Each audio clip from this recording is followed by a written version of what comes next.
there's another kind of thought process that when I do the numbers, the way we teach people to do the numbers is that for every 10 properties you have, one of them on an average is not going to perform.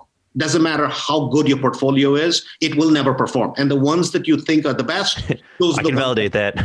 Yeah, I mean, it's just one of those things, right? And then you have to think about another one. The cash flow from that is going to go down the drain. Somebody may not pay, somebody, the roof comes up, things just come up.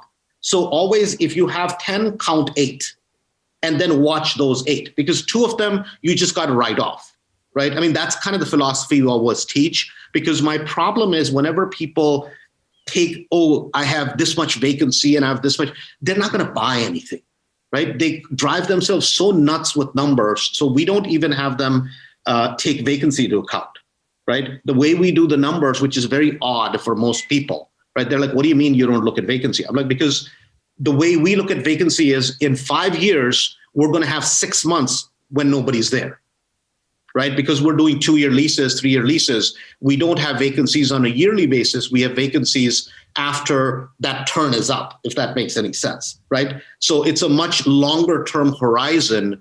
And if we have net cash flow, so the way we look at cash flows is just simple, pre-ITI plus management cost. If there is most people are managing their own properties, right? So that's just sweat equity you have to put in the property. That's kind of how I expect them to buy properties. So that's how I have them account for those expenses, that if you have 10, count on only 8. If you're doing better, you're doing 8.5, then you're doing good. So. Got it. So if I'm hearing that correctly, it's basically almost like a 20% catch-all, right? Correct. Like Correct. the same thought process. And I think one of the important things there is you need scale to make sure that works. Correct. That's one of the problems. People always have a 3-unit and they're like, well, this is my vacancy. And it's like, well, it could be great. It could be bad. Like you have such a small sample size. You don't know how it's going to go.